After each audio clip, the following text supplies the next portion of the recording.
경남도의회가 경상남도에 대한 행정사무감사를 시작했습니다. 첫날인 오늘은 도농업기술원 이전을 집중 점검했습니다. 김경수 도지사와 박종훈 경남교육감이 새해 예산안 심사를 앞두고 도의원들과 소통 행보에 나섰습니다. 미래 농업을 한눈에 볼 수 있는 2019 진주국제농식품 박람회가 개막했습니다. 계속해서 경남 소식 진주에서 전해드립니다. 경남도의회가 경상남도에 대한 행정사무감사를 시작했습니다. 첫날에는 각 사업 현장을 둘러봤는데 도비 1,866억 원을 투입하는 도농업기술원 이전을 비롯한 주요 사업들을 집중 점검했습니다. 김태석 기자입니다. 진주시 초전동에 있는 경남농업기술원은 40년 가까이 된 낡은 시설 때문에 첨단 기술을 이용한 작물 재배가 힘듭니다. 또 인근의 아파트 단지와 상업시설이 들어서며 야간 조명과 소음으로 농업기술 연구 환경이 나빠지고 있습니다. 도농업기술원이 자리를 옮기면 이곳은 전시 및 회의 관련 산업인 마이스 산업단지로 조성될 계획입니다. 도의회 건설소방위원회 위원들이 도농업기술원이 이전할 터를 살피는 현지 감사에 나섰습니다. 57만여 제곱미터의 광활한 땅에 2026년까지 농업기술원과 동물위생사업소, 도로관리사업소 진주지소를 짓는 사업, 순수도비 1,866억 원을 투입하는 대규모 프로젝트인 만큼 날카로운 질문들이 이어집니다. 토양이 적절하다, 적절하지 않다는 게 지금 이 보고 자료에도 나와 있습니다. 지금 상황이 어떻습니까, 그 부분은? 토심을 이렇게 좀 돋을 겁니다. 전체적으로는 이 전문가들이 토질에 대해서 큰 문제는 없다. 게릴라성 호우가 왔을 때 침수 지역은 아닙니까? 지금 첨단 개량 농사를 내년부터 시행을 하면은 아마 침수 지역은 아닌 것으로. 도단위 기간이 있다가 나가고 나면은 공동화 현상이 일어날 수 있거든요. 이 밖에 도의회는 경상남도에 대한 행정사무감사 첫날을 맞아 진주 바이오산업진흥원과 창원의 경남창조경제혁신센터, 밀양의 나노금형 상용화 지원센터 등을 현지 점검했습니다. 오는 19일까지 열리는 이번 감사에서는 채무 불이행 상태에 빠진 경남로봇랜드재단과 채용 비리건으로 수사를 받고 있는 경남개발공사 등이 쟁점에 오를 전망입니다. MBC 뉴스 김태석입니다. 시정연설을 통해 내년에 민생경제 회복을 위한 총력 대응을 강조한 김경수 지사와 미래교육을 위한 투자를 역설한 박종훈 교육감이 새 예산 심의에 앞서 경남도 의원들과 소통 행보에 나섰습니다. 박종훈 기자입니다. 경남의 민생경제는 여전히 어렵습니다. 특히 내년이 가장 중요한 고비가 될 것으로 보입니다. 마지막 보릿고개를 넘어가기 위한 총체적인 대응이 필요합니다. 점심시간 창원의 한 식당입니다. 김경수 도지사와 문승욱 경제부지사를 비롯한 경남도청 실국장들과 경남도의회 경제환경위원회 소속 도의원들이 한자리에 모였습니다. 내년 예산안에 대한 시정연설에서 민생경제 회복을 강조했던 김 지사가 제일 먼저 경제 예산을 다룰 도의원들을 만난 겁니다. 재정정책을 통해서 민간 경제가 활성화될 수 있도록 만드는 마중물 역할을 할 필요가 있다. 이런 내용으로 의원님들께 잘 설명드리려고 합니다. 예, 경남의 경제가 많이 어렵습니다. 내년도 예산이 쓰여질 것에 대해서 적기적소에 쓰여질 수 있도록 최선을 다하도록 하겠습니다. 민간 사업자의 채무 불이행 등 개장 초기부터 논란이 되고 있는 로봇랜드 행정사무감사를 비롯해 굵직한 민생복지 예산을 심의할 도의원들은 예년에 비해 어깨가 더 무거워졌습니다. 내년 경제가 어려운데 경제환경위원회에서 잘해주세요. 내년에 우리 또 예산이 또 잘 쓰여질 수 있는지에 대해서 우리 의회 차원에서 또 잘 검토를 하도록 하겠습니다. 김 지사는 다음 달 초까지 도의회 6개 상임위원 모두와 정책 간담회를 갖고 또 시책을 공유하고 현안에 대한 협력을 당부하기로 했습니다. 새해 예산 심의를 앞둔 박종훈 교육감도 도의회 각 상임위별로 소통 행보를 이어가고 있습니다. 박 교육감은 이미 지난달 중순부터 도교육청 간부들을 대동해 창의적인 미래 인재 육성을 위한 새해 예산안에 대한 설명과 이해를 구하는 자리를 마련하고 있습니다. 경상남도와 경남교육청의 내년 예산은 약 15조 원. 민생을 더 세심하게 살피고 미래 교육을 더 알차게 준비하겠다는 두 단체장의 의지가 이번 도입회 예산 심의 과정에 어떻게 반영될지 관심이 모아지고 있습니다. MBC 뉴스 박종웅입니다. 경상남도와 경남교육청이 내년도 예산안을 심의할 도의회 예결특위 위원장 자리를 두고 여야 의견으로 위원장, 부위원장 선출이 무산됐습니다. 도의회 자유한국당 원내대표단은 더불어민주당이 경남도와 도교육청 예결특위 위원장 자리를 독식하겠다는 야욕을 드러냈다며 더 이상 협치와 상생은 필요 없다는 선전포고라 생각된다고 밝혔습니다. 이에 대해 민주당 원내대표단은 아직 협상 과정에 있는 내용에 대해 한국당 측이 기자회견을 연 데 이어 매우 유감이라며 다수 의석을 차지한 민주당에서 예결위원장이 선출되는 것은 당연하다는 입장을 보이고 있습니다. 15년째 개발되고 있는 경제자유구역 하동지구의 활성화 로드맵을 다시 마련해야 한다는 지적이 나왔습니다. 경남연구원 박진호 연구위원은 최근 발행한 연구원 정책 소식지를 통해 하동지구의 인프라 구축에는 애초 사업비의 84%를 투입했지만 단지 조성에는 17%만이 투입에 그치고 있다며 하동지구를 되살려내는 전환이 필요하다고 밝혔습니다. 박 위원은 특히 하동지구의 유치기업 확대와 과감한 투자기업 지원, 대형 선박 접안을 위한 해양 준설 등이 시행돼야 한다고 주장했습니다. 2019 진주국제농식품 박람회가 개막했습니다. 이번 박람회는 다양한 농업 체험을 확대해 우리 농업의 소중함을 새기는 것은 물론 첨단 농업 기술 전시로 미래 농업의 방향을 제시했습니다. 서윤식 기자입니다. 스마트 기기로 유리온실을 원격 제어하는 것도 이젠 옛말입니다.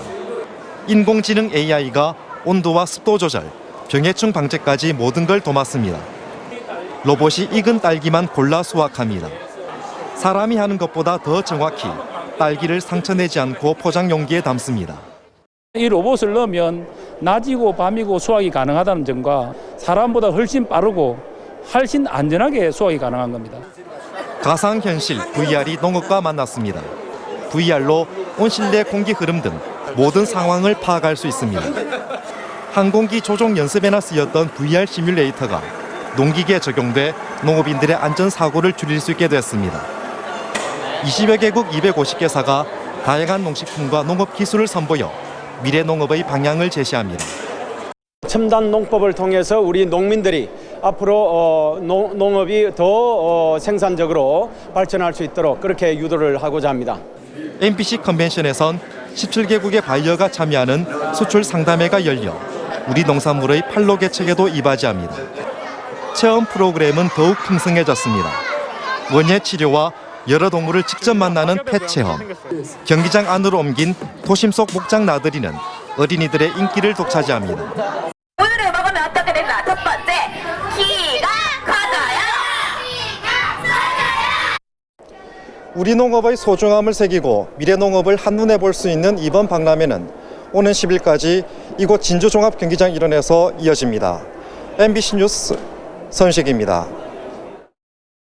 한국GM 창원공장이 기존 2교대에서 1교대 근무로 전환하는 계획을 추진하면서 비정규직 노동자 650여 명이 실직될 위기에 놓였습니다. 비정규직 노동자들과 지역 노동단체들은 크게 반발하고 있습니다. 이재경 기자의 보도입니다. 지난해 1월 말 구조조정 과정에서 한국GM으로부터 해고 통보를 받은 김경학 씨. 지난해 12월 한국GM은 노동부가 낸 중재안을 수용해 해고한 비정규직 노동자 김 씨를 포함해 64명의 복직을 약속했습니다. 그러나 김 씨는 아직까지 복직되지 않았고 고작 14명만 복직됐습니다. 정부기관인 노동부와 회사가 협의한 상황입니다. 복직할 수 없다고 생각하지 않았습니다. 반드시 회사가 책임져야 할 것이며 복직 문제를 외면하고 있는 한국GM은 내년부터 1교대 근무 전환을 추진하며 또 한 번 대량 해고를 예고했습니다. 지난달 24일에는 비정규직 노동자들의 공정 작업을 정규직으로 대체하기 위해 기술 이전에 협조해달라는 공문을 협력업체 7곳에 보냈습니다. 사실상 협력업체와의 계약을 끝내겠다는 겁니다. 이대로 진행되면 협력업체 소속 650여 명의 비정규직 노동자들은 일자리를 잃게 됩니다. 다 같이 열심히 일해왔는데 하루아침에 나가라는 이런 통보 때문에 사람들이 많이 분노하기도 하고 억울해하기도 하고 그래서 앞으로 어떻게 할지 막막해하는 분위기이긴 합니다. 지역사회 노동단체들은 한국 GM 비정규직 노동자들은 이미 대법원에 2번이나 정규직 지위를 인정받았기 때문에 명백한 부당해고라고 반발했습니다. 노동자들의 생존권 보장을 약속하며 지난해 우리나라 정부로부터 8,100억 원의 지원금을 받아놓고선 구조조정만 일삼고 있는 한국 GM을 규탄했습니다. 한편 한국 GM은 내일 교섭권이 있는 정규직 노동조합과 노사협의회를 열어 창원공장 근무 체계를 바꾸는 문제를 논의할 계획이지만 이 자리에 비정규직 노동자들은 참여할 수가 없습니다. MBC 뉴스 이재경입니다.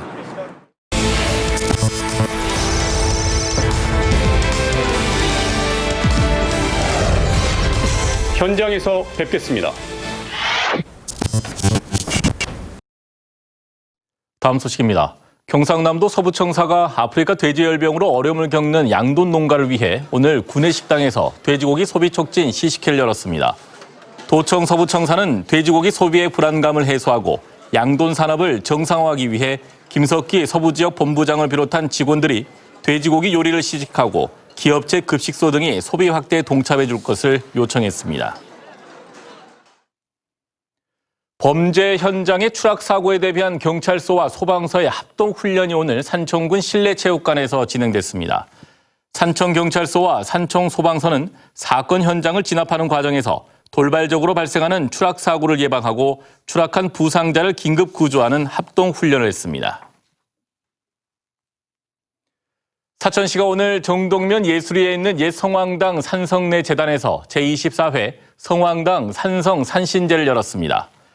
경상남도 기념물 132호로 지정된 이 산성은 사천 지역에서 가장 오래된 성으로 현재 둘레 1109m, 높이 3.5m의 토성 흔적이 남아있지만 정확한 축조 연대는 알 수 없습니다. 사천시는 해마다 이곳에서 제를 지내며 나라와 사천시의 안녕과 복을 빌어왔습니다. 2020년 제2회 섬의 정부 행사 개최지로 통영이 최종 선정됐습니다. 행정안전부는 2020년 제2회 섬의 기념 행사 유치 신청을 한 5개 시도 가운데 통영시의 종합심사평가가 가장 높아 최종 개최지로 선정됐다고 밝혔습니다. 내년 통영에서 열리는 섬의 정부 행사는 내년 8월 8일부터 3일 동안 통영 미륵도 내 도남관광단지 일원에서 진행되고 통영 여름축제인 통영 한산대첩축제와 연계해 개최됩니다. 오늘 새벽 2시 30분쯤 거제시 수월동 한 이면도로에서 16살 A군이 몰던 그랜저 승용차가 전봇대를 들이받았습니다. 당시 차에는 A군의 학교 동급생 등 친구 3명이 타고 있었습니다. 이 사고로 A군 등 4명이 다쳐 병원에서 치료를 받고 있습니다. 경찰은 무면허인 A군이 부모님 차를 몰래 몰고 나갔다 사고를 낸 것으로 보고 사고 경위를 조사하고 있으며 A군의 혈액을 채취해 음주 여부도 확인할 예정입니다.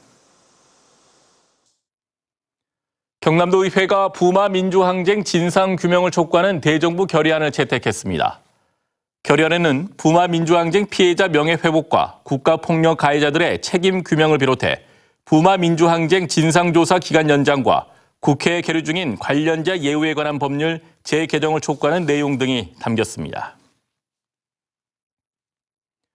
경상남도 교육청이 내년에 착공할 미래교육 테마파크에 어떤 프로그램을 도입할지 대국민 공모를 합니다.